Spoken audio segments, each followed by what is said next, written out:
The medical bay aboard the starship Karen Star was a gleaming sanctuary of sterile precision. Rows of diagnostic drones hovered silently in their docking stations, ready to deploy at a moment's notice. Soft bioluminescent lighting bathed the room in a calming amber glow, reflecting off surfaces so clean they seemed almost otherworldly. It was a place where order reigned supreme, every detail meticulously calibrated to manage the chaos of deep space exploration. For Dren Zandel, an ant-heron physician renowned for their surgical expertise, this was a haven, an oasis of control amidst the unpredictable void of space. And then, as always, came the human. The Medbay doors hissed open, and Lieutenant Adrian James strode in with his signature swagger. His uniform, however, betrayed his otherwise nonchalant demeanor. A dark crimson stain had blossomed across his right side, spreading ominously from his ribcage. "Morning, Doc," James greeted, his grin infuriatingly intact. "Think I might have dinged myself." Dren froze, their wide amber eyes locking onto the stain. Their stabilizing limb tapped the floor reflexively, an anxious staccato betraying their otherwise composed demeanor. "You are leaking," they managed, their voice tinged with both alarm and disbelief. James lifted the edge of his shirt, revealing a gash that ran along his ribcage. The edges of the wound were jagged, smeared with grease and grit, and blood trickled steadily from the injury. "Piping in the maintenance bay," he explained, as though recounting a minor inconvenience. "Slipped while fixing a coolant line. Turns out piping's sharper than it looks." Dren's limbs trembled as they reached for a scanner. "Sit. Now," they commanded, their voice firm despite the tremor in their stabilizing limb. James complied, easing onto a med chair with an infuriatingly casual demeanor. "Really, Doc, it's not a big deal. Doesn't even hurt that much." Dren's scanner beeped as it processed the extent of the injury. A 7-centimeter laceration, 0.5 centimeters deep, cutting through subcutaneous tissue and dangerously close to the intercostal muscles. Grease and debris contaminated the wound, and the risk of infection was alarmingly high. Dren's neural pathways screamed in protest, their body instinctively recoiling at the sight of blood. "This is a severe injury," Dren snapped, their voice rising. "You are actively hemorrhaging and at significant risk for sepsis." James shrugged.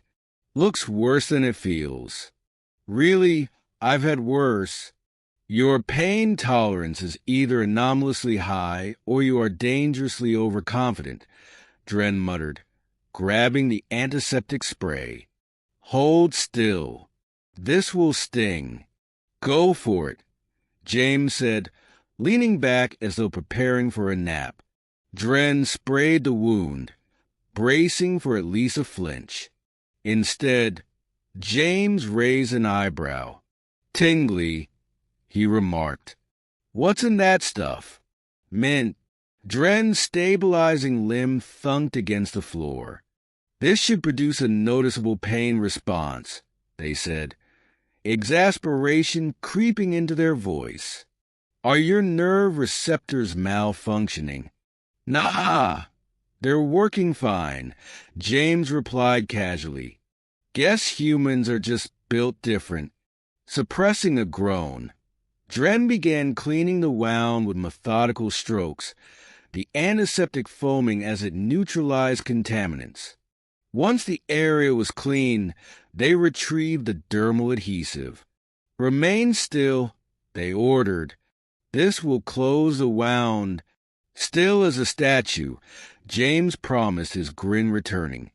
Dren worked carefully, layering the adhesive to seal the laceration.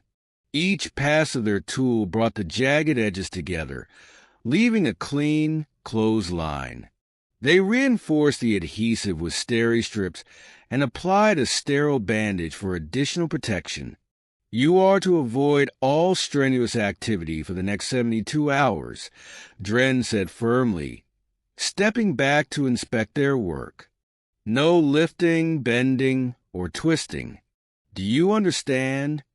Got it, James said, testing his side with a light stretch. Dren's amber eyes narrowed. Do not. James grinned. Scout's honor document. Thanks for the patch-up.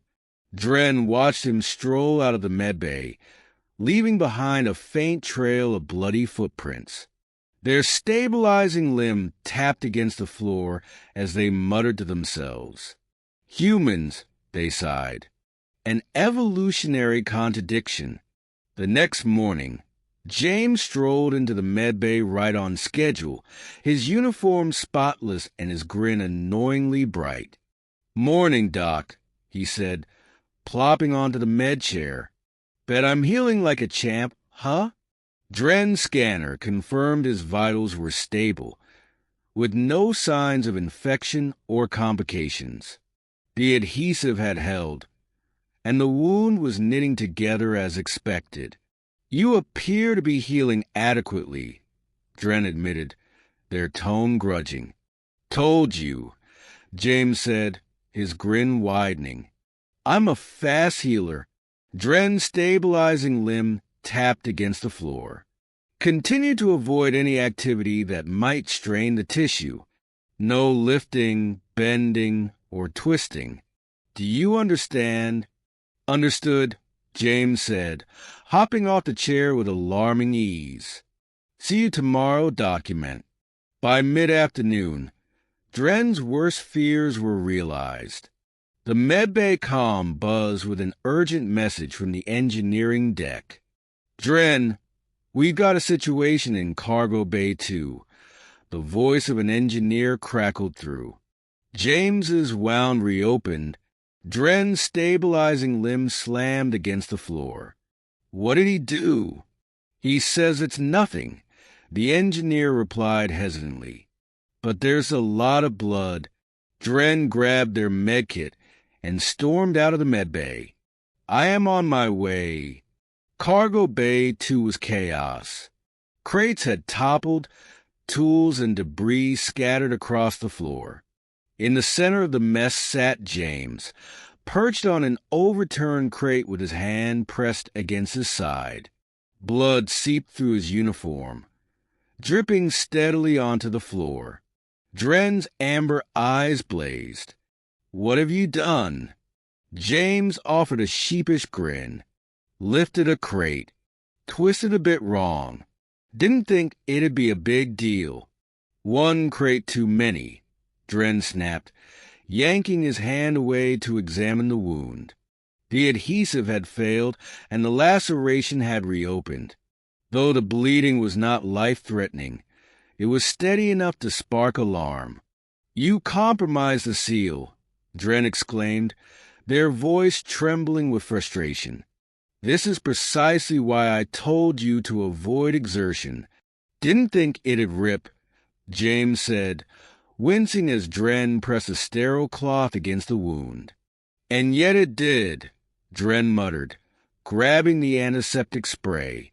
You are fortunate this reopening is superficial. Had it gone deeper, you could have torn the tissue irreparably. James hissed as the antiseptic hit the wound. Okay, yeah, that burns. Good, Dren said curtly. Perhaps this will serve as a reminder to take your recovery seriously. For the next 48 hours, James remained confined to the medbay under Dren's direct supervision. Despite his antics, he adhered to their instructions with surprising diligence. By the end of the week, Dren finally cleared him for light duty. Your resilience is admirable, Adrian James, Dren said as James prepared to leave. But even humans have limits. Respect them James grinned, clapping Dren lightly on the shoulder. "Will do, document. Thanks for everything." As the Medbay doors closed behind him, Dren exhaled slowly.